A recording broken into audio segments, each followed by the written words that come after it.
Phil Foden. He came so close from doing it.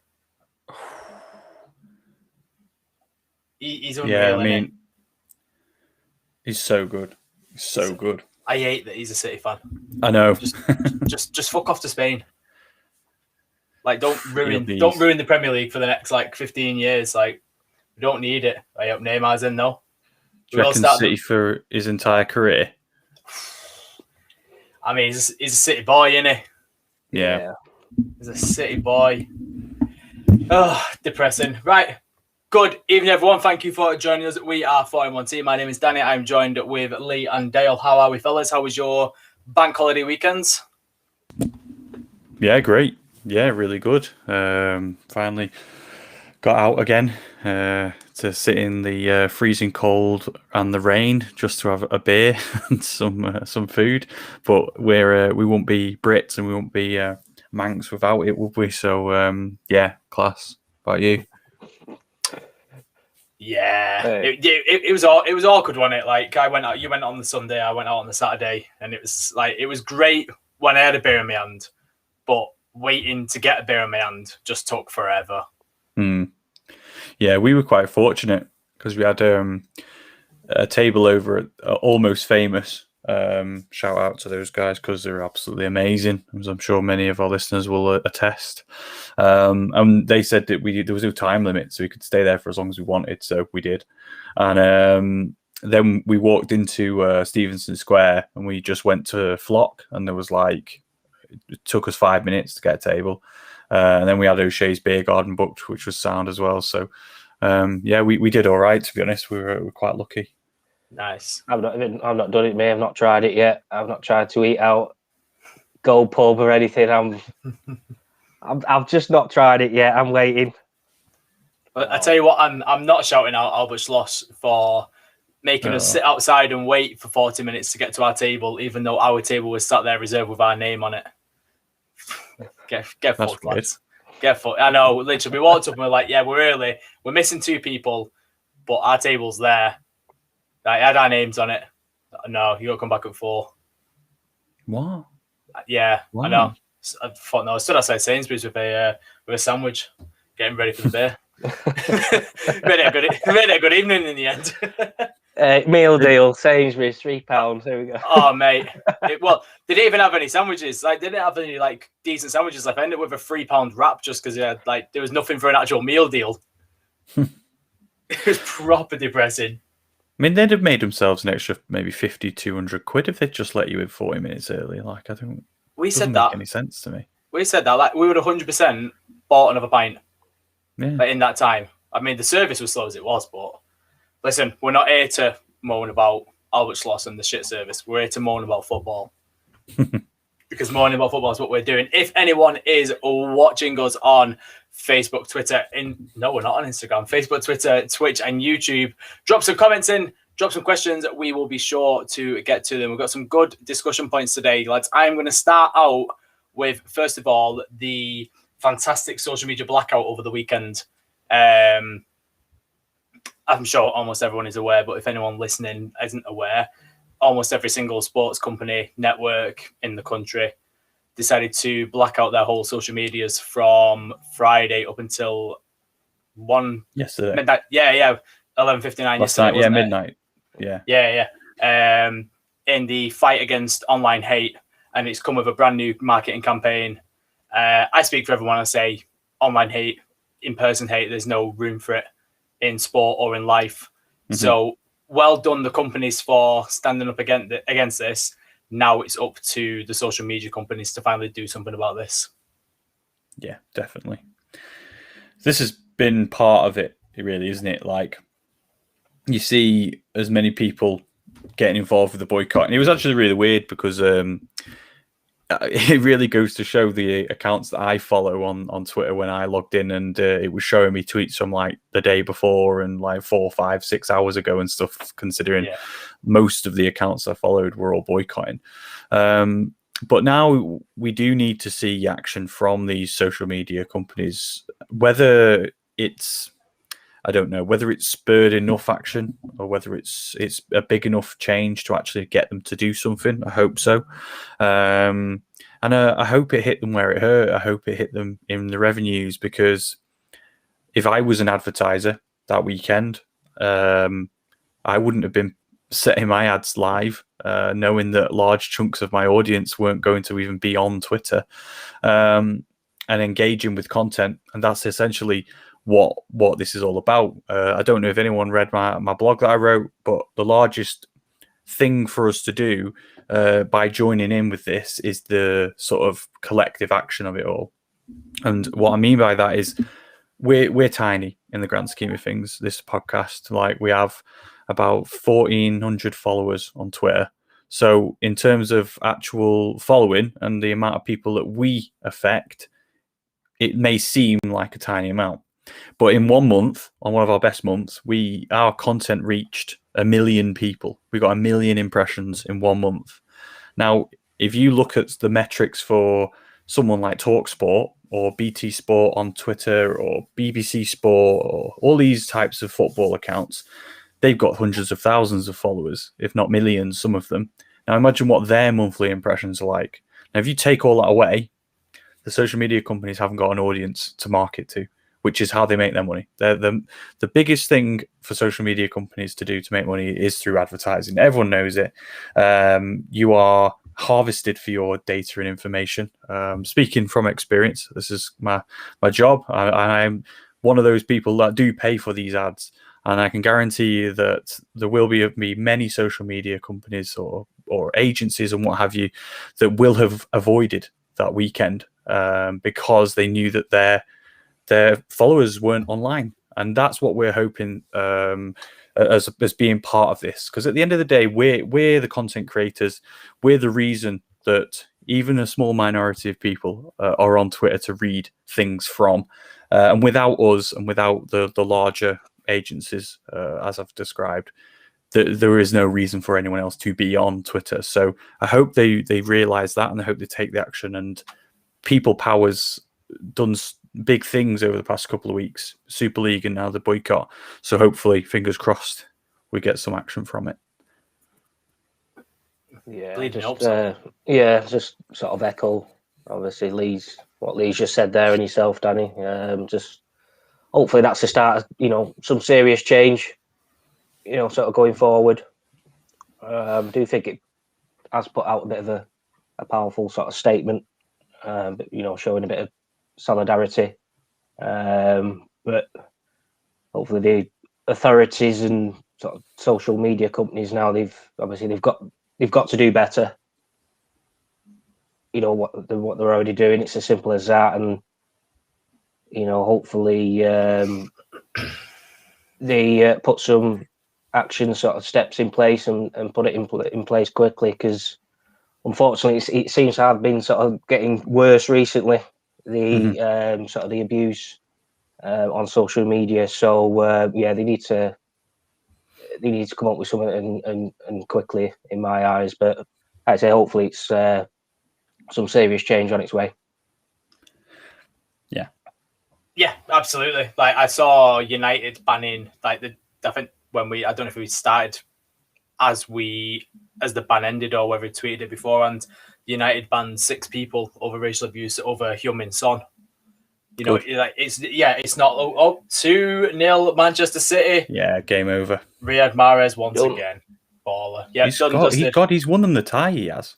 I know. Last 2 games, he scored all the important goals, hasn't he? Incredible, isn't he? Well, we will be moving on to the Champions League at some point. Clubs need to not just look at abuse for their own fans and players. Like, this is football in general, and it's good that United have spotted that some of our, I use inverted quotation marks, fans have abused another sportsman, and they've gone, yeah, you get fucked. You're not getting involved with us anymore. But on the flip side, and I saw a reply to this, and it's absolutely right. Them 6 people have probably never even stepped foot in Manchester, never mind Old Trafford. No, because they're not real fans. No, they're not real fans. They're the hooligans. Speaking of protesting hooligans, yeah, go on. The Man United fans Now, I'm really interested because obviously, Lee, we've not really spoke about this because you were out on the lash on Sunday. And I've held off asking you in the group chat because I've wanted to speak to you about it in here. For those unaware, where have you been over the last few days? Because there's no way you've not seen this. But for those that are unaware, Manchester United fans organised a protest on Sunday, the 2nd of May. Great day. Don't know why, just a great day. To protest the Glazers and their ownership. You know, this was originally planned as a European Super League protest. And the Chelsea fans did a great job of kickstarting the revolution to get the Super League done. And the United fans were like, yeah, you know what? We need to take this one step further and we need to get protesting the Glazers' ownership again, which I'm very happy about. And then they got in the ground. Now, I've been discussing this all week, and I'm going to leave the floor to you boys in a second. I've been discussing this all weekend with my mates where I keep flip-flopping between whether this is a good or bad thing. The idea of a protest is to cause as much disrupt as possible. Well, we did that. The fans managed to stop a game from going ahead, for fuck's sake. Like that, in terms of Premier League, that's as big as a disrupt as you can get. Yeah. Like you've stopped a football game from happening. That is mental. But I also knew that it would at some point end in violence and people have got hurt and things have been destroyed. So, yes, I'm happy it's happened. Do I think it could have gone a different way? Maybe. I don't know. I want to hear your boys' opinion on this. And if anyone is listening in as well, please jump in with some questions, comments, because I think the internet is pretty split on this whole debacle. Dale, do you want to do the honors? Yeah, I mean, look, I'm all for the protesting. And I can see why they were protesting. Obviously for the goings on. Obviously, especially the last couple of weeks, but well, sort of kind of since the Glazers took charge, was it 16 years?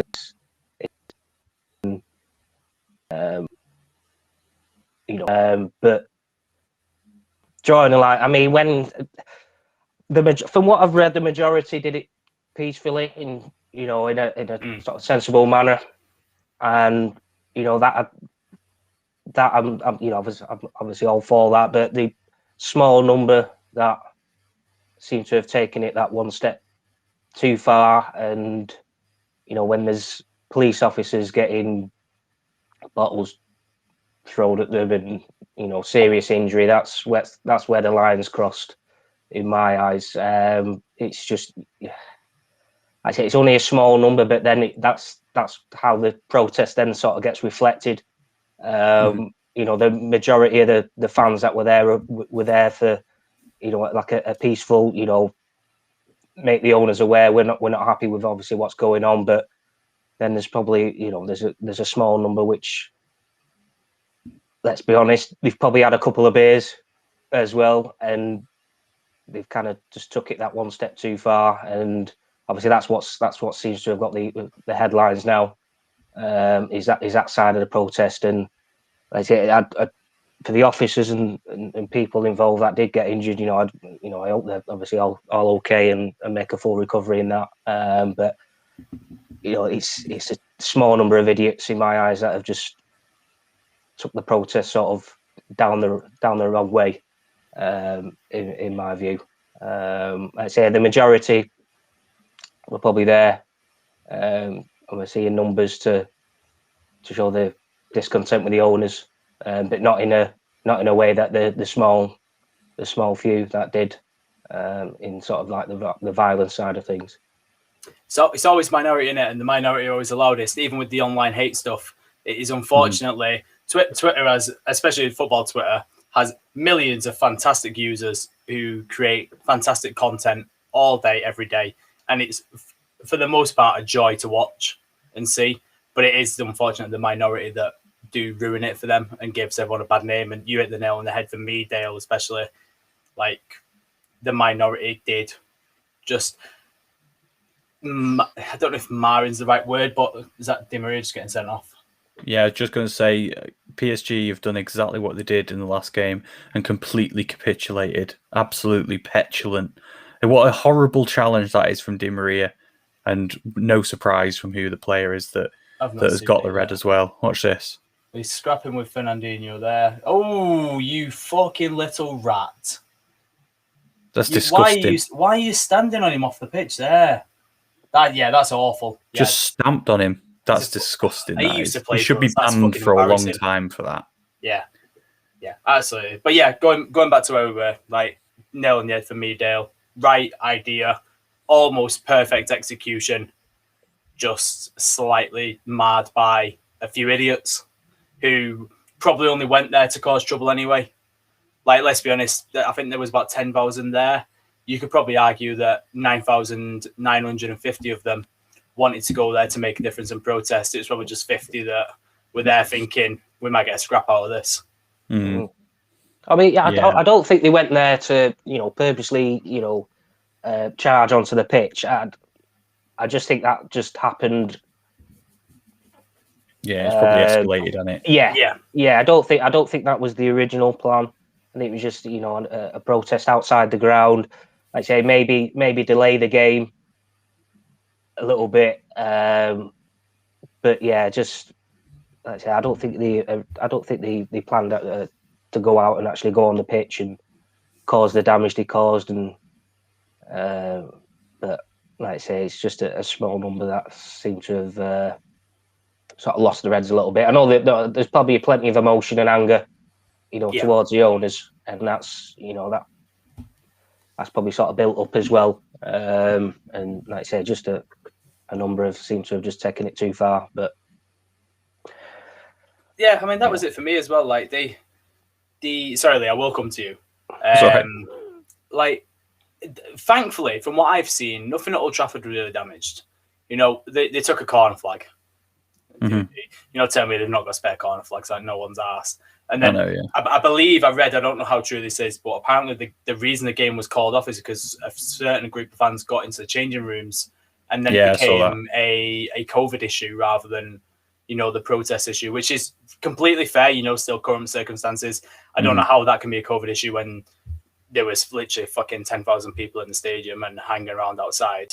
But a couple of people got into the changing rooms, and all of a sudden that's a massive issue. But that's COVID rules and not footballing rules. But the issue for me was when I just saw them starting destroying like Sky's equipment, microphones, a couple of screens and stuff. Like, yeah, it cost Sky some money, but cost them money by not being able to show the game. Don't break their equipment. But go for it, Lee. Spread your knowledge.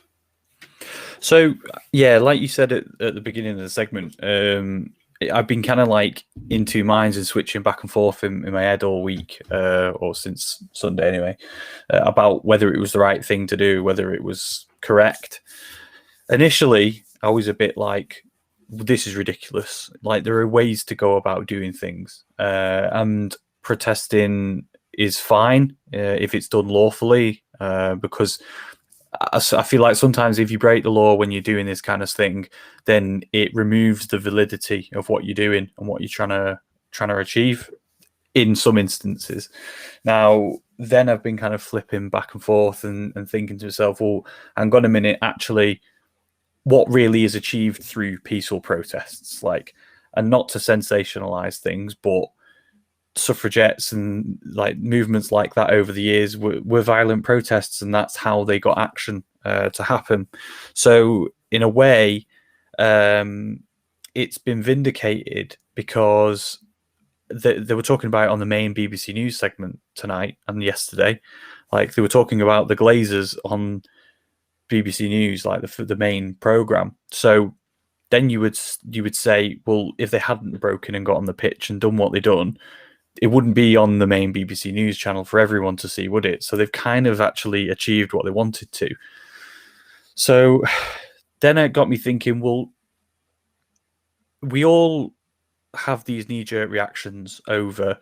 Now, well, I don't want to say knee-jerk reaction because I don't want to upset people who are like really, really passionate about this movement to get rid of the Glazers. And I'm one of them. I don't want the Glazers to be running Manchester United Football Club.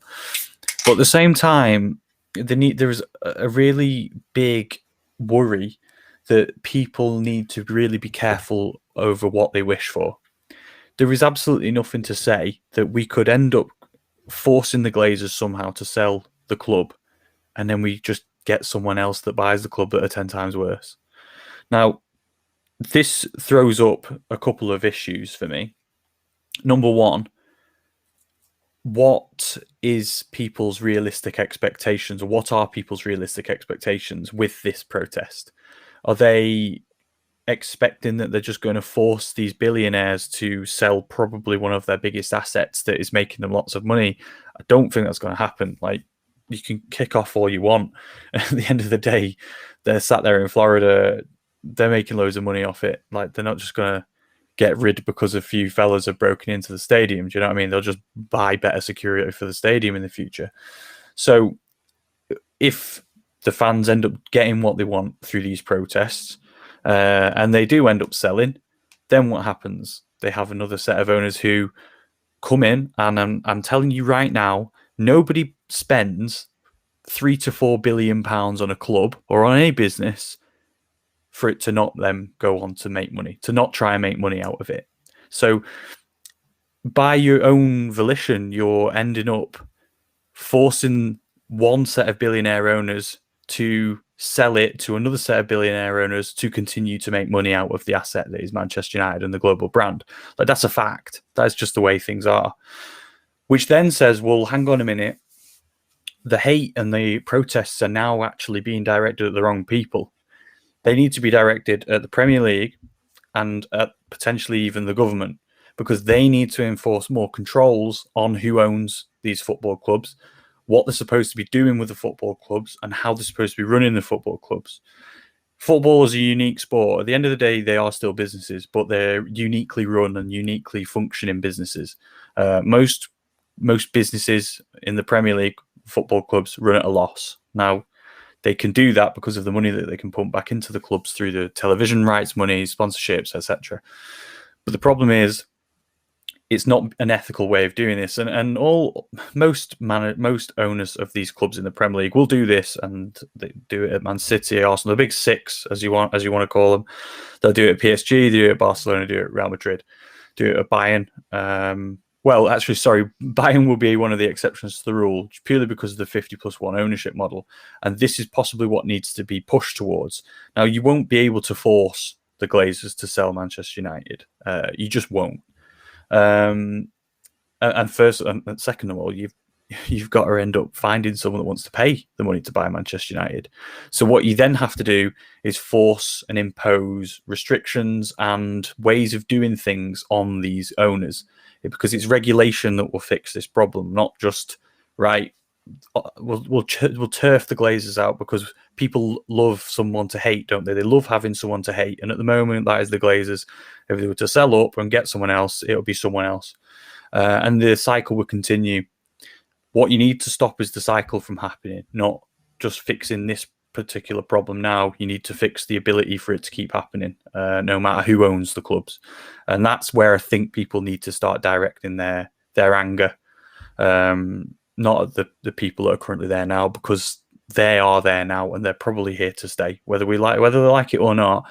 What needs to happen is the Premier League and the government need to sort out an independent regulator who will manage how it works and how they're allowed to run these clubs, and that's when you'll see the proper change. So that's my final position on it, I think, after running an hour and over these things.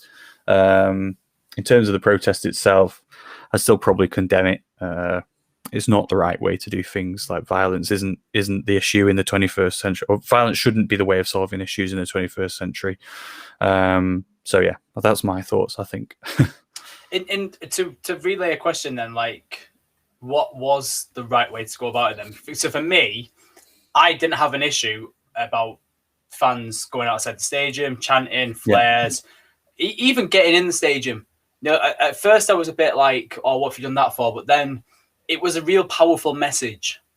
You know, we stopped Sky from broadcasting a football game. Yeah.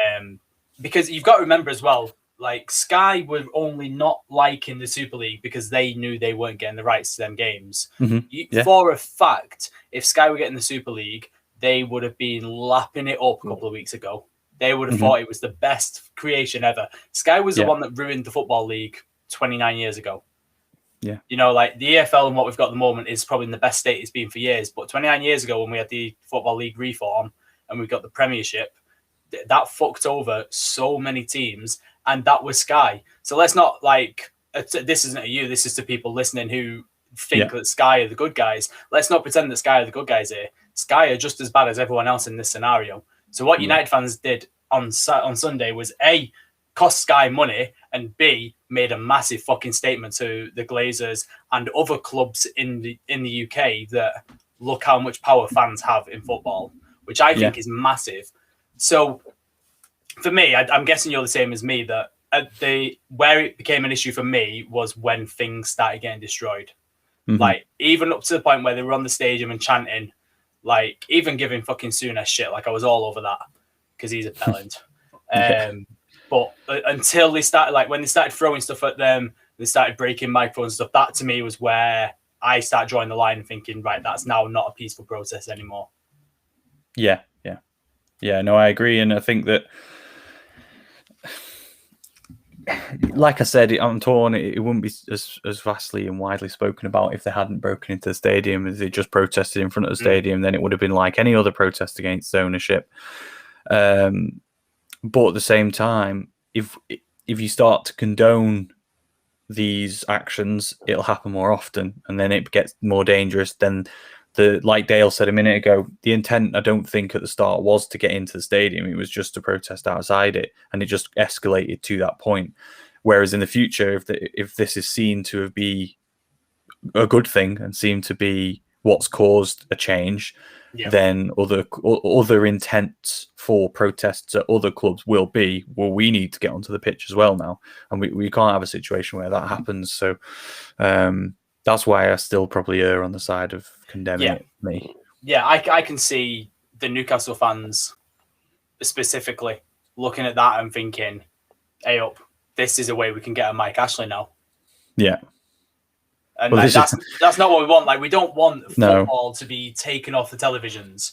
You know, football is supposed to be accessible, whether it's through Sky or whatever. I read this morning that ITV and BT are looking at a deal now where potentially Champions League and some Premier League are going onto ITV again, that's going to be massive. You know, one thing that always stuck with me was when Florentino Perez said 16 to 24-year-olds aren't interested in football.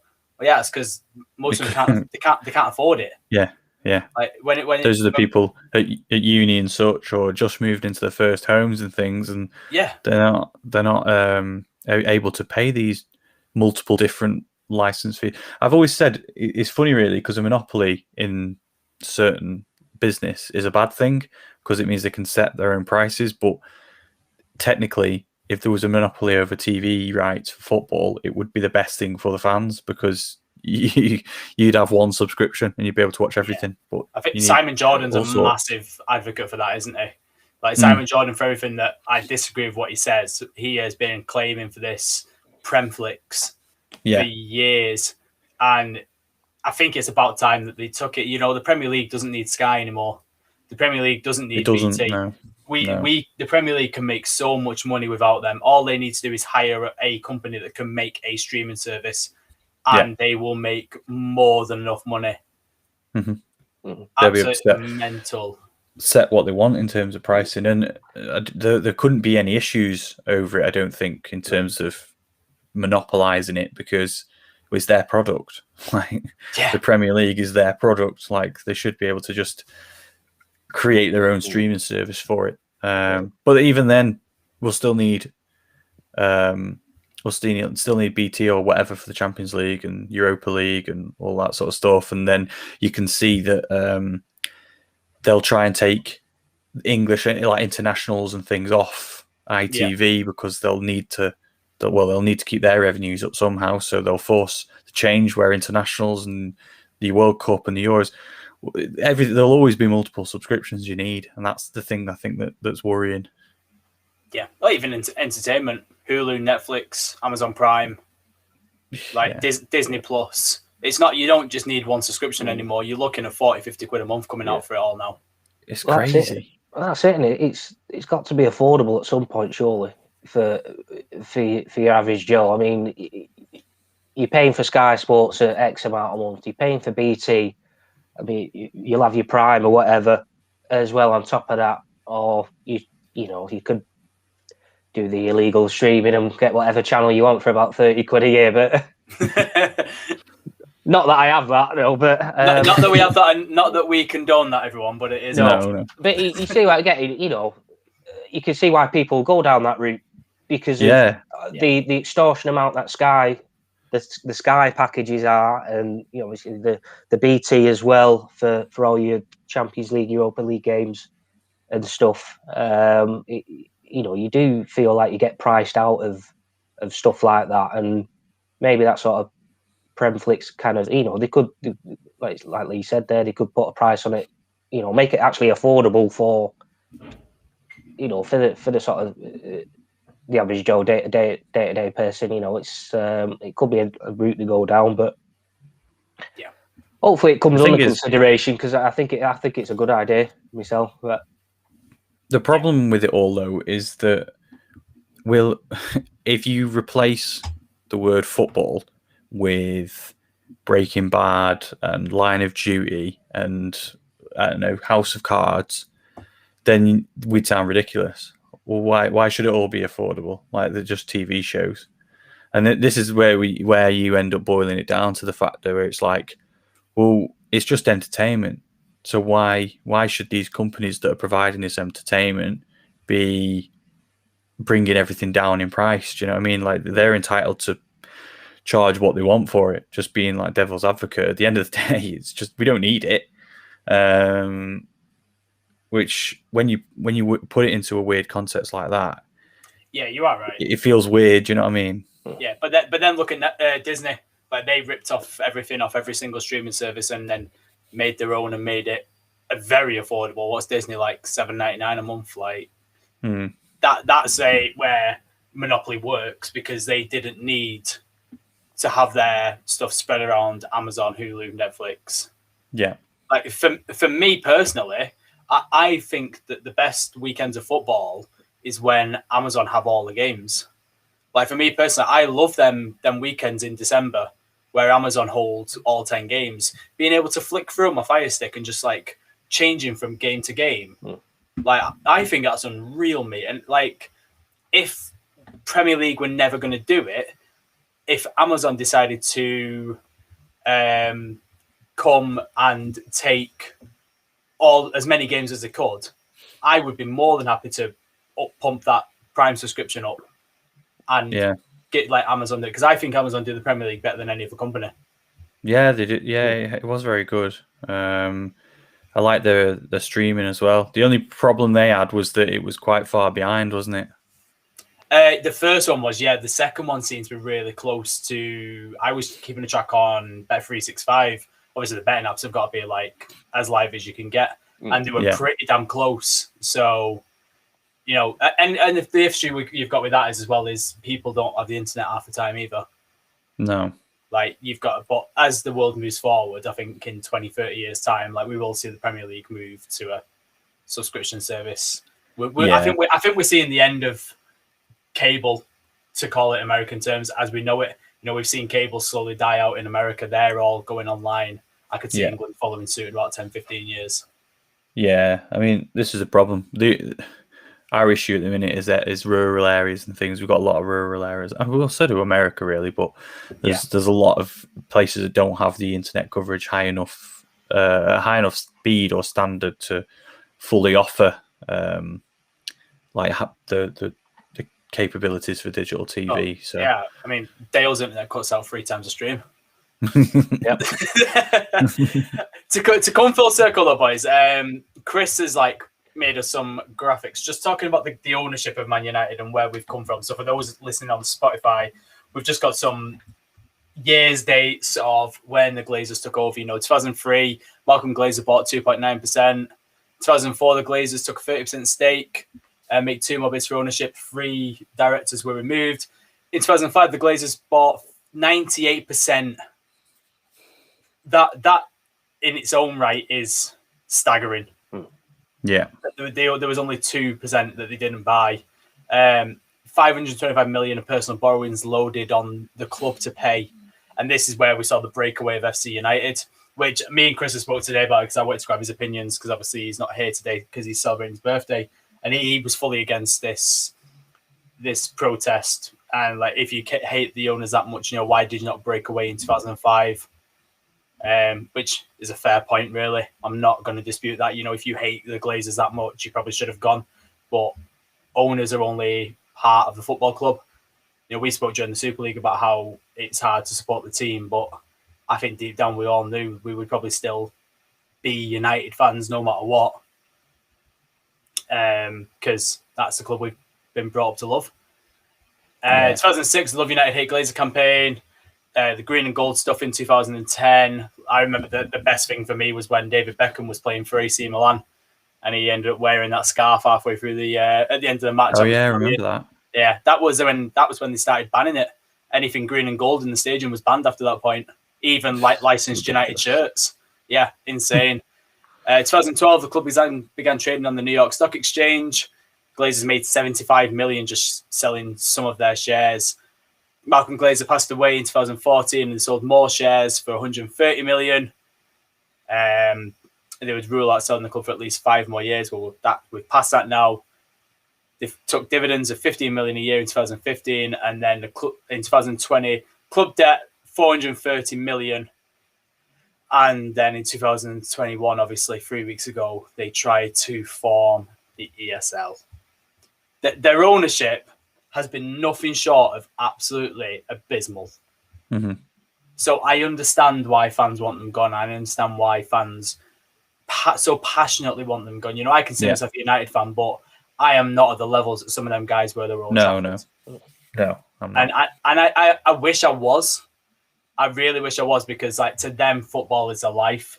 I just haven't got the time or the energy to put my everything into football. That's not a knock on them, but I've just got too many interests. I'm too interested in other things. I've got other sports. I've got my gaming side. Like, there's too much in my life to go around from football. But the ownership has been absolutely fucking abysmal. Lee, you said it perfectly. It's the old phrase of, it's sometimes the better the devil you know. Yeah. They could sell us to the fucking Saudis, and it could be even worse. Mm-hmm. But the one thing I hope that this protest has done is it brings in a change for 50+1 ownership. I know Andy Burnham wrote a letter about it the other day, saying that it might be a time for football reforming. Where does the 51% come from? Fans? I don't know.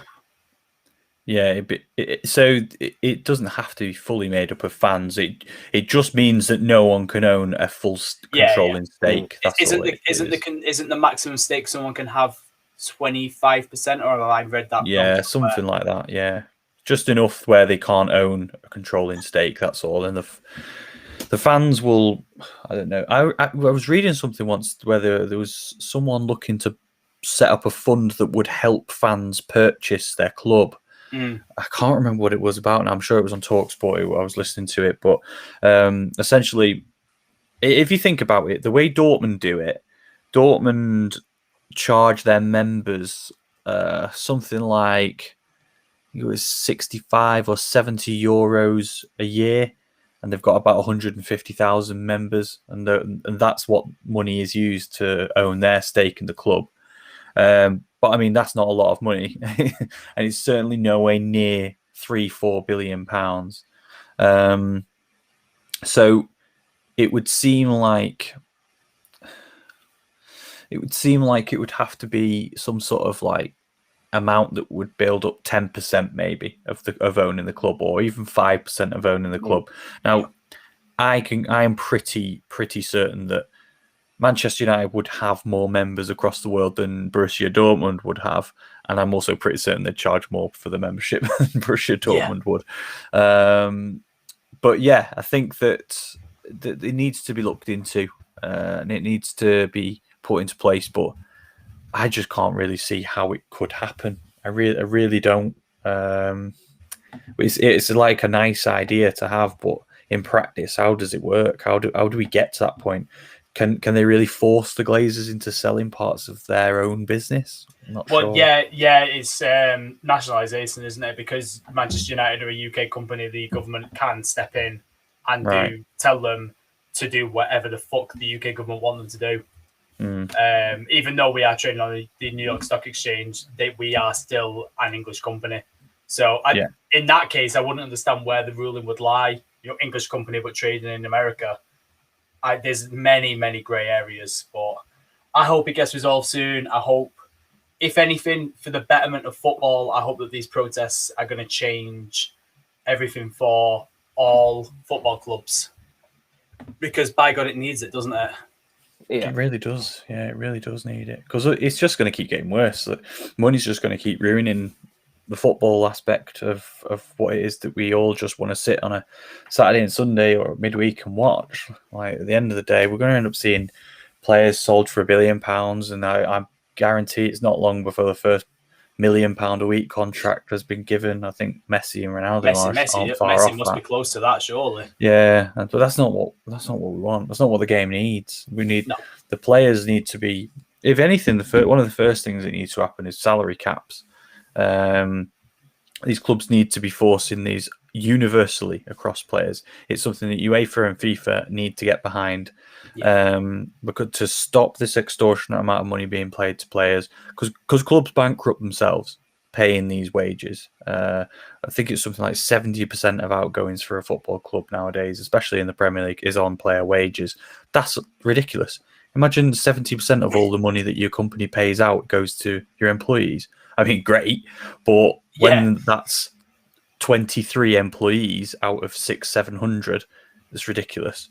So something like that needs to be put in place, which will have the knock-on effect of these knobhead agents like Mino Raiola not getting a penny anymore, enforcing things on them like the players have got to pay their own fucking agents' fees, not the clubs, because I mean, that should be done anyway. You choose the agent, like that should be your choice. Yeah, you're employing him to represent you, so you pay them, not the club. He doesn't get to negotiate his own slice of the pie. That's not how things work. But in football, because it's such a unique business and unique way of doing things, that's how it's ended up. But something needs to step in and change it. And the reason it hasn't been changed so far is because of the money behind it all. And someone at the top somewhere is getting their fair share as well. No one wants to stop it because then they'll not be making any money. So, something needs to change. I'm a massive believer in people get paid what they deserve. I do believe footballers deserve the high salaries because of everything that they represent and what they do. There's some of the best athletes in the world. They are on TV constantly. They can't move a muscle without getting paparazzied. They are training, putting their bodies to the actual physical limits. Just in training sessions, never mind what we see on the television. But the universal salary cap is one that definitely needs to be brought in because no country wants to do it first. Because as soon as they do it, we lose every ounce of talent. Yeah. Because if there's one country that doesn't do it, they just fuck off to another. Yeah. And we almost saw that with China, didn't we? Well, yeah, exactly, yeah. I mean, their league is absolutely in fucking tatters now because of their salary cap. They've gone from one extreme to the absolute other. Mm-hmm. But yeah, that's another pod for another day. Speaking of clubs spending loads of money, evening, Josh. All right, boys. How was one's bank holiday weekend? Catch any of the protests? No, we didn't see any, did we, Lee? But we saw a few people on the way, didn't we, when we were in Piccadilly? But I saw a couple of green shirts. Yeah. But no, we like to stay away from the riffraff and the trouble. We're very civilized men, me and Lee. You had the fucking riffraff with Ian on your table. Yeah. How are you doing, Ian? Hope you're listening in, mate. Yeah, we can say that because he ain't listening. Yeah, he won't be. No, I'm just like, we're going to move on from that. I'm just going to talk a bit about weekend results and stuff. We'll move to you first, lad. Fucking awful result for you on weekend. Yeah, Paul. I mean, I called it. I think I definitely thought it, if not said it out loud to Lee, that whenever we get a sniff at that Champions League or fourth spot, we bottle it. So I think I may have even said it on the podcast. Yeah, I was going to say, you've been saying it all season. Like every time you're there or thereabouts, just something goes wrong. Yeah, almost Tottenham in disguise. Well. Yeah, it's disappointing, mate. It really is. But I think last season, they beat us 3-0, and it was one of the biggest stuffings I've seen us get. Yeah. Was it last season? Or was it? No, I think it could have been the start of this year. I think they might have done the double over us this year. Anyway, either way, they beat us 3-0 in the game. Can't remember if it was this or last season, but it was on TV. I watched it, and I've never seen a more one-sided game against us, even against the top clubs, the European Super League clubs. The elected six. Yeah, the elected six. They're not necessarily a bogey team, but throughout my lifetime, I've seen some good games with us and Villa. There's always goals between us and Villa. It's just a shame that the goals went to them. Unreal. It's that home form again, mate. Yeah. Dreadful, isn't it? Season, hasn't it? Yeah, it just goes. And it just takes 19 points from 17 games at home. Yeah. I mean, and usually Goodison's a fortress for us, but it just goes to show how important the Evertonians being in the stadium are for us, doesn't it? Like the 12th man. Yeah. I mean, look at Liverpool and United. All the professional footballers, like the retired ones, say it's always difficult to go to Goodison Park because the crowd are on you. And I think that's proven this year when there's no crowd that, teams come and they've got nothing to fear, really, because on the pitch, on the day, they're proving that they can beat us. Even with like you mentioned, the money we've spent, it's not right yet. The team's not there. Carlo needs more time. We're going to have to spend more money. We're going to have to get rid of loads of shit. And we have got a lot of shit. I could probably list off 10 players that I'd get rid of. Save that for a few weeks, mate, to the end of the season. Yeah, we'll do a roundup and I'll give you a full list and subs of players that I get rid of. Unreal. I won't go through all the results because I know we were all busy, but did anyone catch any games at all this weekend that caught the eye? I watched a little bit of the Wolves game last night. Yeah, I caught that as well. Yeah, I watched a bit of Wolves. Yeah. And I tried to dabble a little bit in the West Ham game as well because I thought that would be interesting. So I watched the full 90 minutes of that, and that was a fucking excellent game of football. Yeah, that really was a really, really good game. West Ham, they are missing a top class finisher. They are a top class finisher away from being a serious threat to pushing. They're an odd one, West Ham, aren't they? Because about 2 weeks ago, they were going through a little patch where they started to drop a couple of points, and you sort of thought, "Oh, is the boat starting to rock a little bit? Are they just going to bottle it last minute at the business end?"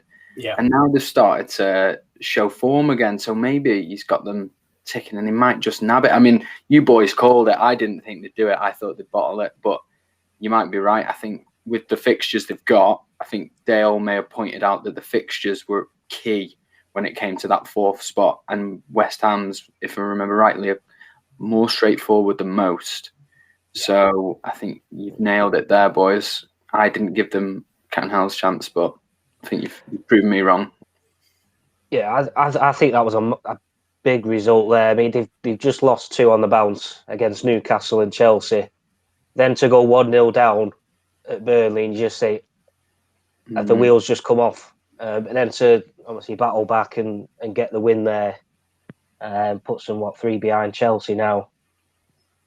Chelsea have got a bit of an hanging running, to be honest. that Newcastle loss could be massive. Yeah. That one could hurt them.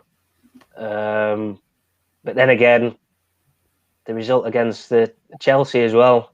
I mean, that was a massive game as well, and they've obviously not come away with anything there. But look at Chelsea's run. I mean, they've got obviously Madrid tomorrow. They've got an FA Cup final, potentially a Champions League final as well. Plus, I think Leicester in the league, City in the league. Nasty, that isn't it? That's some running to the end of the season in all comps. I mean, that's how he's going to balance his team out for those games. He's going to be a tough one, but just play a couple of those £80 million players you've just bought. Yeah. Kai Havertz doesn't even start. I mean, he could be injured for all I know. I'm not a Chelsea fan, so I don't care. He's had a disaster of a season. I tell you what, though, if you'd have given West Ham the ultimatum at the end of the season this year that a game against Newcastle has cost you Champions League, but you'll get Europa League, fuck me, would they bit your hand off for it? Yeah. Yeah. Do you remember?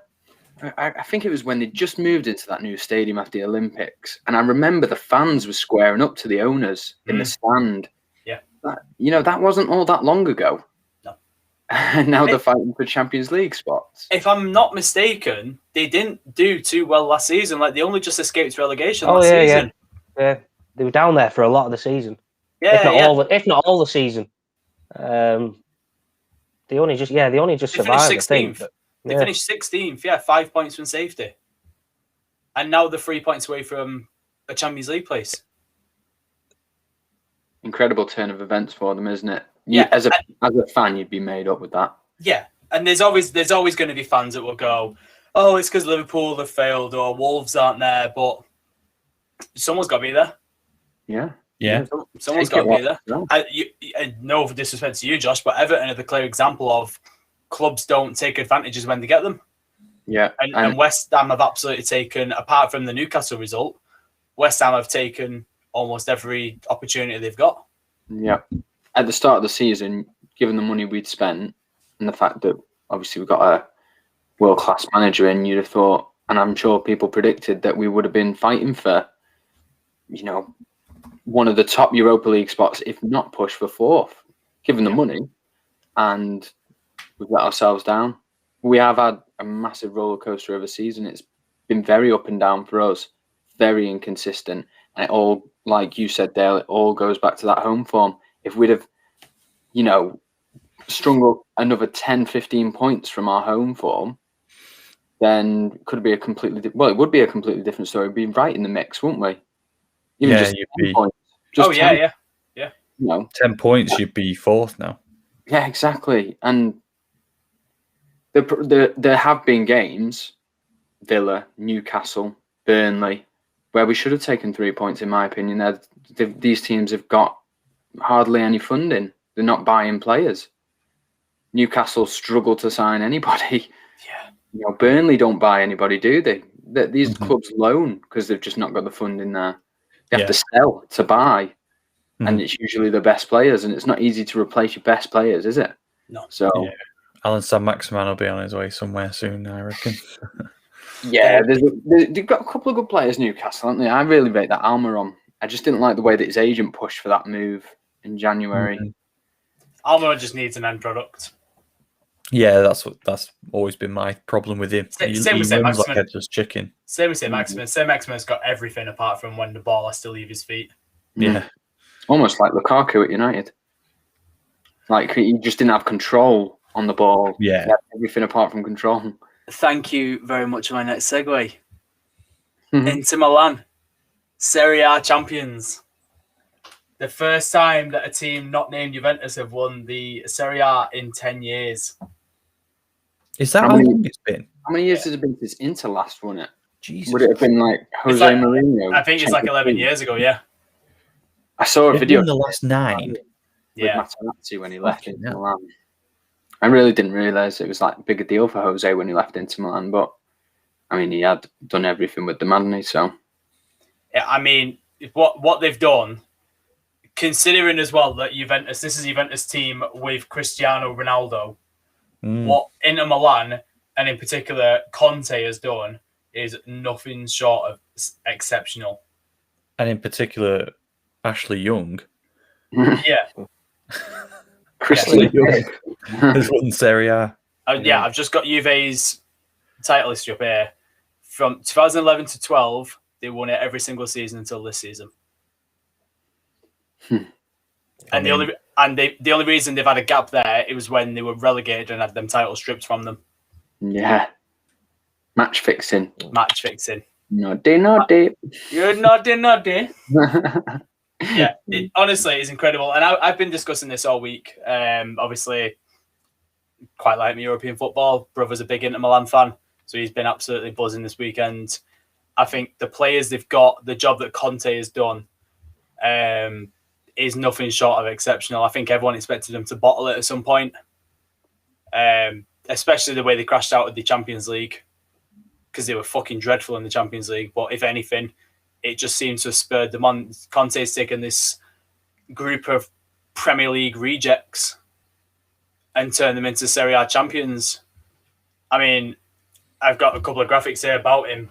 509 games as a manager, 59% win percentage, 300 wins, and averaging a 1.82 points per game. It's fucking good going, that, you know. Yeah. Yeah. Very, very good. Really, really good going. You know, he's won 1 Premier League, 4 Serie A's, 3 with Juventus. He started the 9-year dynasty. He was the one that started Juve's reign of terror. 2 Super Cups and FA Cup with Chelsea. And then, Lee, if you can just read out that bottom right one for me. Italienischer Zwillinge-Master. Yeah. What is that? I don't know. That? I don't know. Why is it German? Isn't it an Italian team? I said that, yeah. It's Mario, an Italian team, but it sounds so much like a German. I said to Chris earlier, I was like, I'm letting Lee say this one. It isn't. So I think that means Italian Manager of the Year. Mm. I think that's what that means. Well, he has won Manager of the Year 4 years as well, which is incredible. So I've been talking about Conte a lot today to a lot of my mates, and the reason why I'm talking about him is, do you think Spurs needs fucking gung-ho for him? I wouldn't go to Spurs if I was him. He wouldn't go to Spurs now. Why would you leave Inter? Well, it'd take a massive pay increase to get me there. It's going to be money, isn't it? Yeah. And Levy's not a man that likes to shed out money. Well, he's going to have a load of money spare when he sells Harry Kane. I mean, I hope he does, because I want to see him move and win some trophies. I know. He cannot go Spurs. I just can't see it. Not after Chelsea. He was at Chelsea. No, yeah. Massive step down, in my opinion, if he goes to Spurs. Yeah, I absolutely agree. Obviously, there's going to be a lot of people that say, you know, English football over Italian football. London. Would he not think, like, do you know what, we've done it once now. Let's try and, you know, people might say it might have been a fluke. Let's try and go again. Retain it. Period of dominance in Milan again. Yeah. Well, yeah. I mean, they've not just won the league, they've annihilated 13 points clear. I mean, it's, you know, it's a bit of a walk in the park for him. But yeah, that's Josh just said then. I mean, well, to be fair, even both the Milan clubs, they've been sort of a shadow of the former self recently in recent years. But is this now like sort of maybe a changing of the guard? You know, Inter, I mean, AC are there sitting in the 4th as well. I mean, yeah. Could the Milan teams be on a bit of a charge to former days? Could this be a start or something? Again. Old school is cool again. Yeah.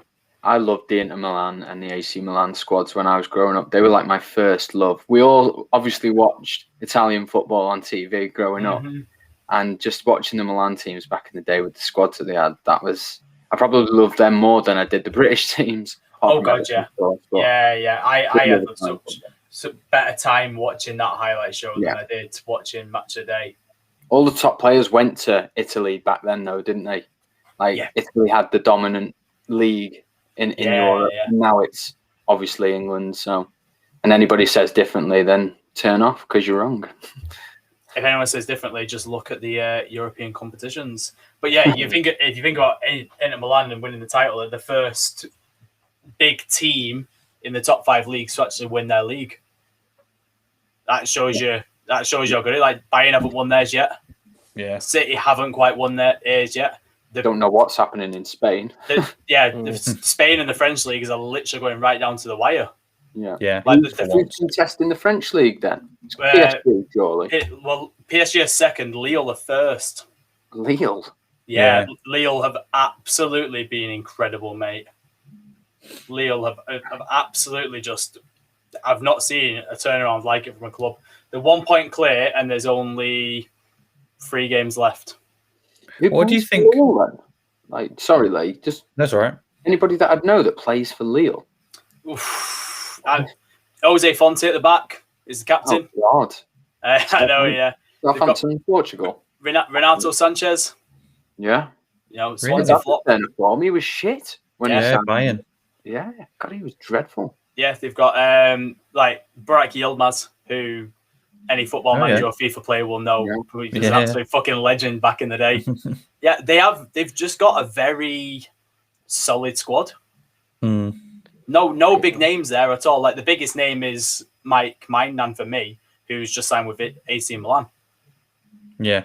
Like that's a massive move. But apart from that, like you said, you don't know anyone there. I'm just looking at the team there. 2018, they'd only just survived relegation by a point. Got his West Ham in disguise. They've done a Leicester.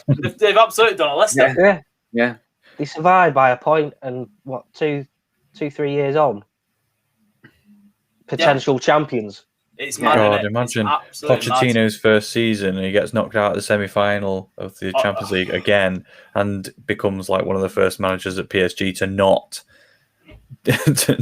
do the standard task of winning. I'd love that. Liga.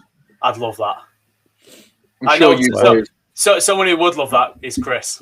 Yeah, definitely. Have we discussed the Scottish League yet? Well, no, we've not. I gotta say, Rangers won again on weekend. Yeah. Jermaine Defoe scored. I didn't even know Jermaine Defoe was still playing. Class. It must be about 54, and he's still scoring. Class is all-time baller. I mean, the La Liga one, like you said, Josh, is exactly the same. You've got Atletico on 76, Real and Barca on 54, and then Sevilla, who are still in there, on 70. I mean, none of the teams want to win it, do they? Like Barca getting beat to Granada.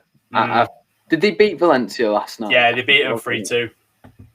God, even that's close. I mean, Valencia are no pushovers, but that's probably a really good result for Barca, actually.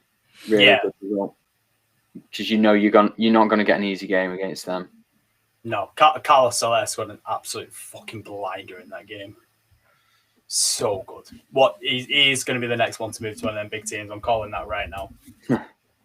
Right. Well, we spoke about. Should we go there first? No, we'll stay in Italy with Jose Mourinho. I thought he'd signed for TalkSport. He did. Yeah, he has. He has as One well, day working with Simon Jordan and what's his fella, and he's had enough already. He's done one day and fucked it off. Yeah. He couldn't handle all the knobheads they've got working for him. That's what it is. No. I mean, we called this a while ago. He's never getting a top club again. And this, to me, that after the Spurs job especially, this is him admitting that this is the slowdown of his career now. He doesn't need no money now. He's just doing it for the enjoyment. Yeah. What was it? He's been paid 93 million in sacking fees, hasn't he, in his career? It's insane. I bet if he offered him a nice little crust as well. Yeah, they get a lot of money. TalkSport do, don't they? I mean, I don't know how true it was, but when they always used to joke about Alan Brazil's salary, and they used to say that he got paid £1 a listener, and at one point they had 1.4 million listeners. So I don't know whether that was true or whether someone made that joke up, considering he's getting £1 a listener because of how many listeners they had. So I've always had a bit of a sneaking suspicion that he was paid well over £1 million a year. Is that he gets £1 a listener or he weighs £1 a listener? Yeah, definitely. Gets a pint a listener. Yeah, that man absolutely loves a bev. Or he talks about him and Ray Parlour when they're on together. Oh, are you shocked with Ray Parlour getting involved? God, no. Alehouse he is. Hey, but you'd love to go on a session with them both, wouldn't you? I would have loved to have been a fly on the wall back in the day at Arsenal with Parlour, like Merson. Oh God, imagine the drinks. Seaman, I reckon Seaman probably loved the drink as well. Oh yeah, Spunky definitely loved the drink. Yeah, it puts them away. Yeah, but yeah, are we all firmly in agreement that this is Jose done now? He's just going to see out his career at smaller teams. Well, unless he goes on wins the league with them somehow. Well, I've got a soft spot for Roma. I'd like to see a resurgence, but Totti's not there anymore. That was why I loved them so much. Yeah. I was gonna say, like, we love Roma for the legacy, and they've always got a nice kit. Yeah, they've always got a beautiful kit. But they might not Where even else have would Europe he have next gone? season. no, they Either want the as well. 7th. The 7th, and it's a bit of an interesting one there from Jose, who's it's going to a club that's not going to be in Europe. Easier job for him, maybe. Potentially, maybe. What sort of a signings will he get in as well? Because they have been a bit naff. I mean, we put them to the sword the other week. Easily. Well, yeah. We're saying that at half time, but No, half time. Thank you very much for my next segue, boys. European semi-finals.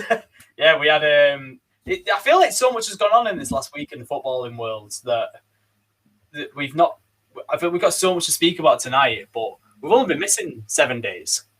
But so much has happened. But yeah, the Europa League semi-finals obviously on Thursday again. Arsenal have got a tough job against Villarreal. Yeah.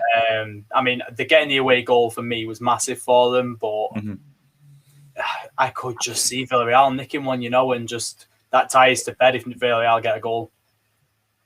If you get the first goal, it's game over. Yeah, definitely. Well, they've got is it Emery as a manager? Yeah, Uni Emery. Yeah. How many times has he won this? Oh, yeah. It's his competition. With Seville and that, and he knows how to get the job done. And I just can't see. I just can't see Arsenal getting to the final. To be honest, I think they'll get a goal, Villarreal, and can I see Arsenal scoring 2, 3? I can't. No, I don't think so. Maybe it's just me wishful thinking, hoping that an English team's going to overcome the tie. I'd like to see a 2-0 Arsenal win. Nah, what you want to see is Villarreal go through, and then we just put another 6 past Roma, and then you get United Villarreal in the final. There's something about a United Arsenal final that just seems so nice, though. Like, have you not watched any United Arsenal games over the last fucking 4 years? Wow. Yeah, in all fairness, I have, but I think I fell asleep in it like half time. It got to be. That'll be one of the most boring finals I think we've ever seen. I don't want Arsenal in the final, me. I want. You just know that they'll turn it on against us in a final. No, they won't turn it on. We'll turn it off. Yeah. Because that's what we've done every time we've played them. Like, we just seem to turn it off against them. I mean, I hope Villarreal go through. You've like Arsenal there. I've got a soft spot for Villarreal. I always have. Love the little yellow submarine. They've had some fucking ballers in the past. Even watching the likes of Marcos Senna, just ball the midfield out like Soreen. Riquelme. Riquelme. What the hell? Even like watching Diego Forlan. Yeah, great players. I love the comment here from Bert Raccoon. FA going to spank United with a 10-point deduction. No, they're not. Next. So, going to... but Bert, if you are still watching us, mate, feel free to tell me why we're getting a 10-point deduction. The better story is why City might be getting a point deduction, but we'll talk about that next week because that story is developing as the hours move on. I don't know if you boys have seen it, but... No, what's that? No, what's this? Yeah. Premier League, Financial Fair Play and Man City are apparently having secret discussions over potential punishments. Punishing Man City? Yeah, it was put on Twitter this morning by a pretty reliable source. What was his fucking name? It's not Fabrizio, so I don't believe it just yet. But I went through his tweet history earlier. It wasn't DiMaggio either. I'll find it later and put it in the group chat. But yeah, it could all be smoke. It could be someone trying to sell a story. But, when Financial Fair Play and Man City are involved, people tend to listen. They've got form. They've definitely broke it. But we're not talking about City. Will that mean that United? Does that mean that we win the league then? I think so, yeah. That'd be sick, though, wouldn't it? If you won your game in hand and they got a 10-point deduction, you'd be tied on points. There you go. Ooh, and now you're going to believe us, and now you're going to believe us. That'd be tasty. Our first leg against Roma, fellas. I assume everyone had the same feeling as I did when we were watching it. That fuck me, first half dreadful. Couldn't believe Solskjaer didn't make any subs, and then came out and Christ Almighty, what on earth was that second half? Could have been more. Should have been more. I think I actually summed it up better than I thought I ever would with my tweet. When we went 2-1 down, I tweeted saying, "Oh, it's nice to see that Manchester United, after going 1-0 up, have decided to go 2-1 down in order to spur on a second half comeback to win the game." I couldn't have worded it any better in the end. No. I thought another semi-final again, boys. I thought it's happening. I thought, has he got it wrong again? Yeah, I was fully ready to join the Ollie Out Brigade if he'd have fucked the semi-final up again. Yeah. But he didn't. We won 6-2. And now we can... I'm telling you what, right? If Bruno Fernandes is on that pitch from the beginning tomorrow, I'm going to be fucking raging. Do you know what, right? I don't mind it because the second is secure. Let's go out and put a fucking show on against Roma. He doesn't need to rest. Donny needs to play. Donny absolutely needs to play. I cannot believe I'm about to say this because I've stuck up for them this whole season. McFred needs to stop because it's not working. It's not working in these big games. It used to, and they're getting found out quick. And unfortunately, it's Fred who seems to be the biggest problem.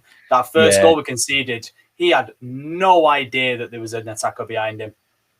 He runs about too much without much purpose. And like he dives into tackles that are easy to pass past. Like when you watch them warming up playing like keep ball and there's like a player in the middle, he looks like that player in the middle, getting the piss taken out of him every single time he goes anywhere near a tackle. Even I can see it like, well, he's just going to pass that past you. Second you get anywhere near him, then you're in no man's land.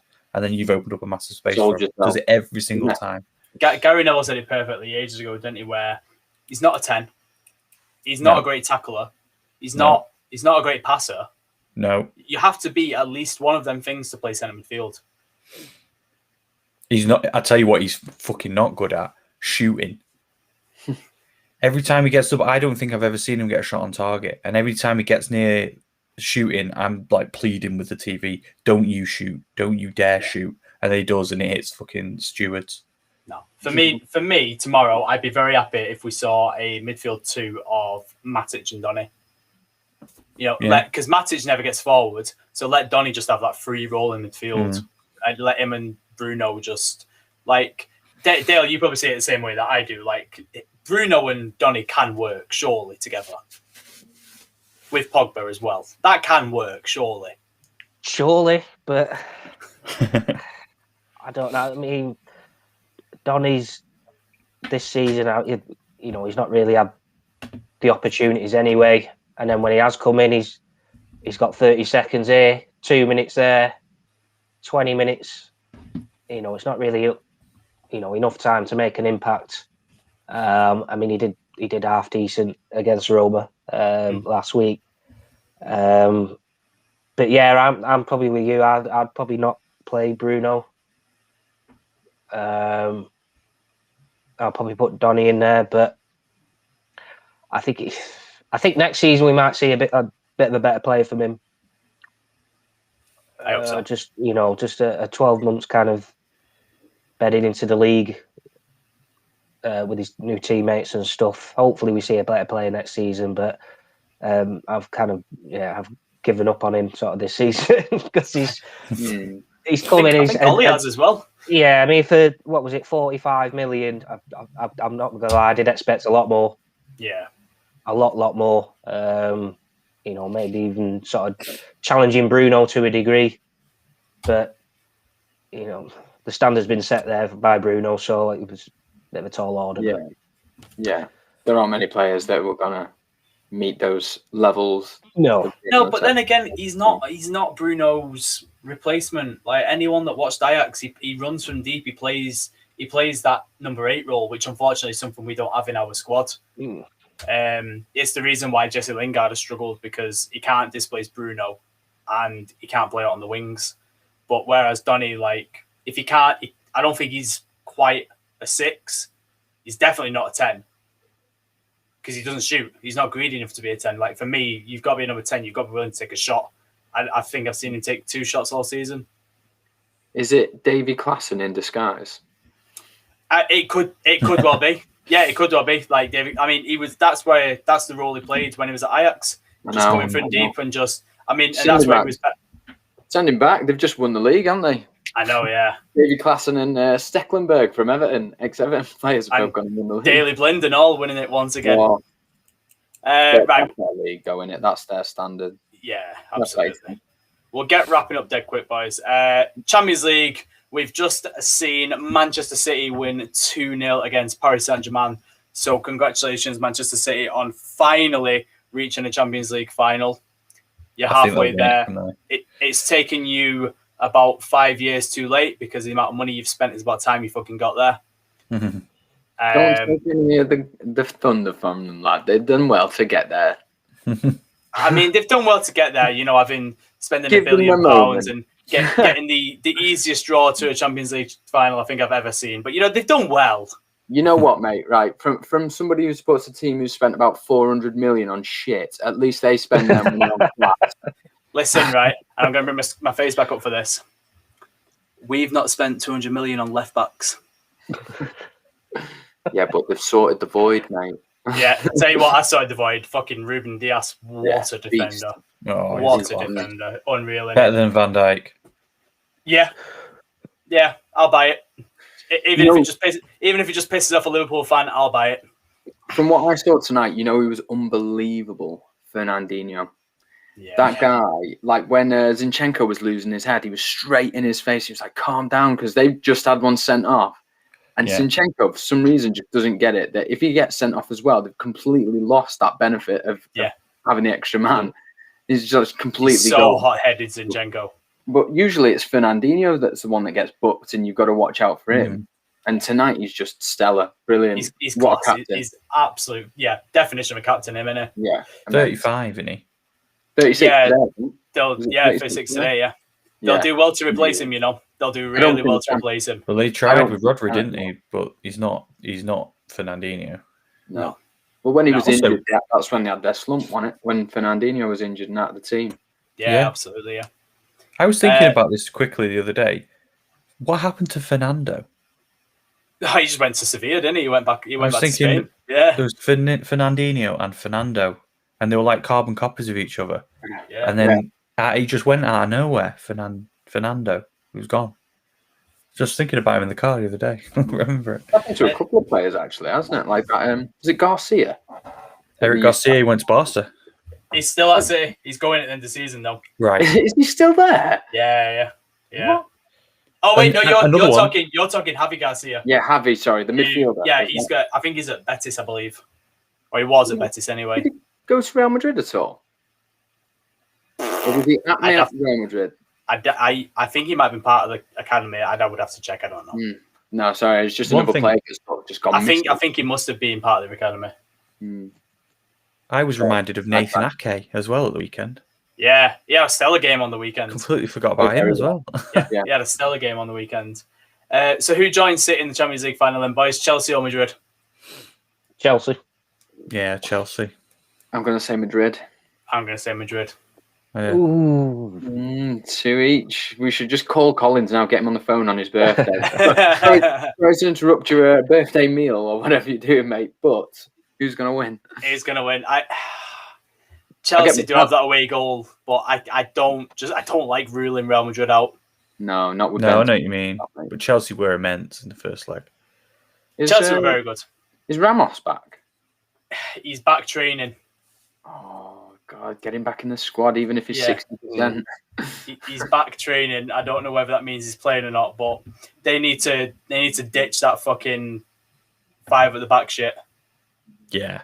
Yeah, that's not going to work against Chelsea at all. You need, especially when you're losing. So no, their biggest miss on weekend was Phil and Mendy. Like Phil and Mendy, who's been exceptional at left back this season. but like Marcelo just doesn't bring what he used to anymore. I consider Marcelo one of the best left backs we've ever seen, but he's not. He's just not that. He's not that anymore. No. I mean, every player goes through a decline, don't they, at his age? So, of course, yeah, absolutely. But in that case, then, boys, I believe it's time to play the clip.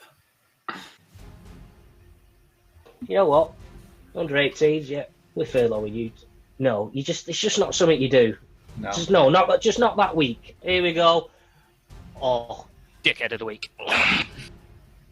Dickhead of the week. A staple of 4M1T. Dickhead of the week. I was just sat here thinking, every week after we play this clip, it cuts me out for some reason. I was like waiting for it just to go black, like, as it worked for once. Now, before we all go mental, boys, there is a little something I want you all to see. Now, I've not seen this either, so we're all experiencing this in this live.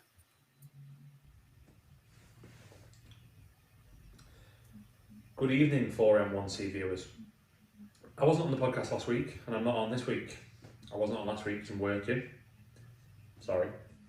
And I'm not on this week because today I'm 30 years old, and I'm going to get pissed and celebrate my birthday. So, I will be in no coherent state to be on the podcast later.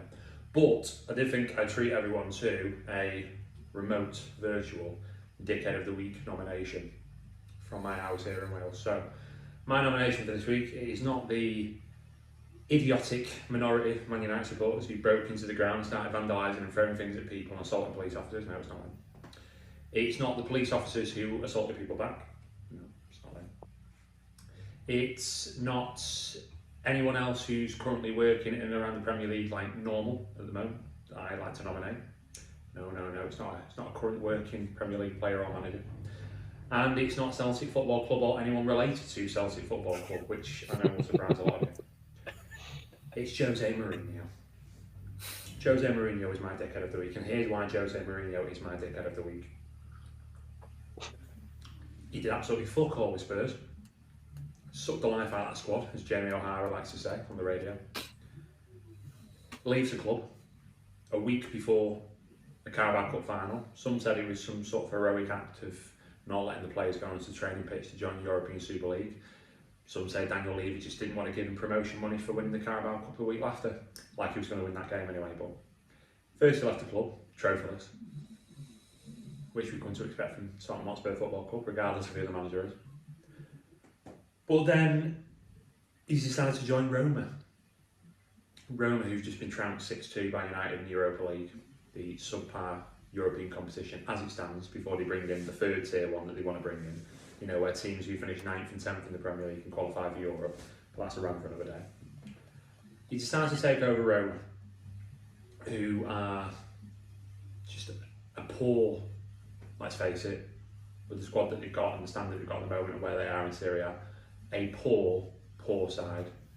And he just seems to be going more and more downhill. And I don't blame Roma for getting Jose Mourinho in. He's still got the credentials to be able to bring success to them. But the reason why I nominated Jose Mourinho as my Dickhead of the Week is,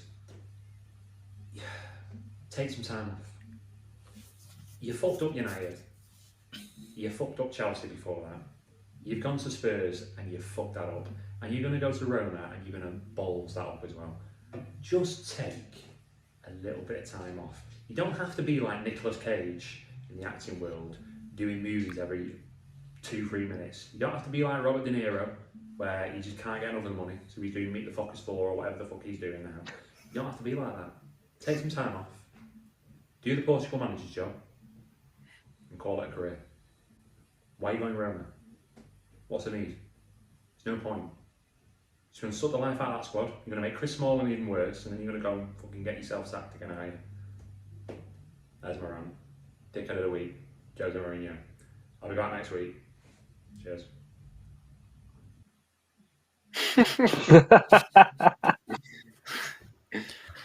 Right.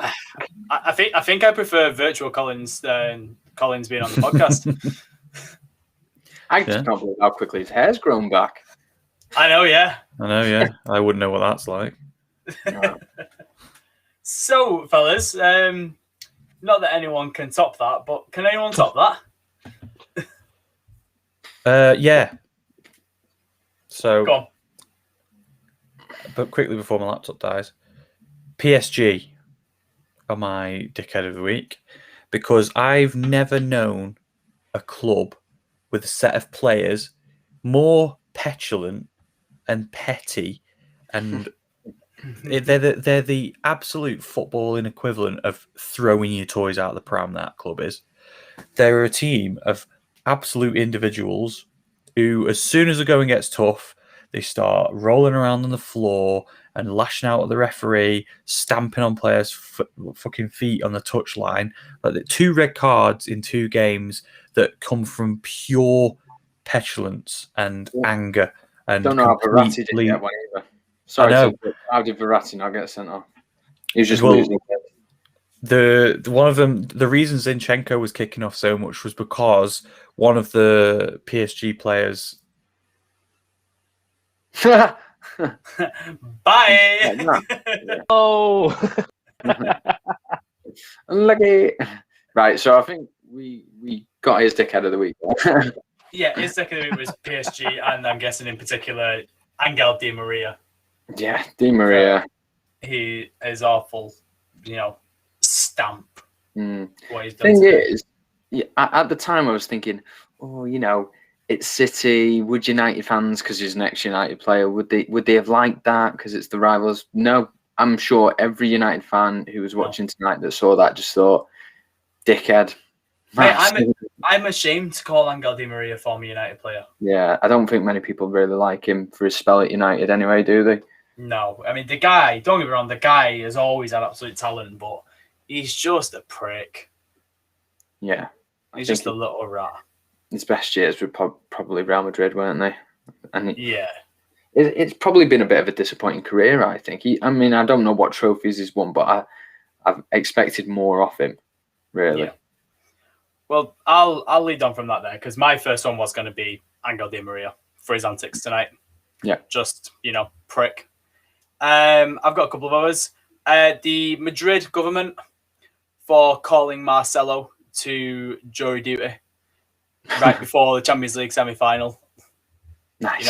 And refusing him to leave as well. Like, that is honestly insane. Surely you can just postpone it to the day after. Like, so strange. Al Sadd, who you may know, the football team, have told Xavi that they are not renewing his contract at the end of the season. What? And they just absolutely smashed that league. Every season he's been there. I think he's been there like 2-3 seasons, and they've absolutely waltzed the league, and they've told Xavi that they are not renewing his contract. Very strange business decision, but if I was Ronald Koeman, I would be shaking in my boots. Yeah, definitely. That was tipped, wasn't it, years ago? Yeah. Yeah, there's only one place he's going, isn't there? 100%. Really yeah. He's done a couple years, learning a bit of the trade, hasn't he? Yeah, he's done it right. But my main one is, once again, the FC Barcelona squad. Because, and now bear with me when I say this, even though they all play with each other and they're with each other every single day in training and matches and traveling, etc., they've all broken COVID-19 protocol by going to Lionel Messi's house. Like, come on, lads, use your fucking brains. You're now under investigation by the league, and the league have already said that fines and point deductions will occur if anyone breaks COVID rules in Spain. If you've just cost Barcelona the league title because you were going to his house, I don't know what to say to you. That club is just upside down, and maybe it needs Xavi coming in to restore some order. Yeah, I reckon Messi's done that part of his master plan. Yeah, because he obviously isn't happy with how things have gone at the club. He wants his old mate in Xavi. Yeah, and he's got that chairman in now that he's got a good relationship with. So it's just about getting rid of Ronald Koeman now, isn't it? Literally, once Koeman goes, Messi's got everything he wanted. Yeah, definitely. But yeah, that'd be the one way that you would get Messi to stay at the club. If you got Xavi in, I think he would convince him. Yeah, I think so too. I think it's pretty much there. I think the fact that Laporte's in now is like the biggest motivator. But if you could get Xavi as manager as well, that's sign still delivered for me. But yeah, they're my knobheads of the week, good dickheads of the week. Barcelona, just use your brain, lads. I suppose because I didn't catch too much football over the weekend, the only video I saw was it was the United riots outside, and it was a line of police, a line of fans and protesters, and there's one knobhead stood at the front of the crowd with his arms crossed. I don't know if you've seen it. He just stood there, not moving, and the police are like piling in, and then you just see him get pushed on his ass, and I just thought, he's definitely dickhead of the week for me. I'm going to be a knobhead and stand here and look hard as fuck. And then he just gets absolutely rammed on his ass.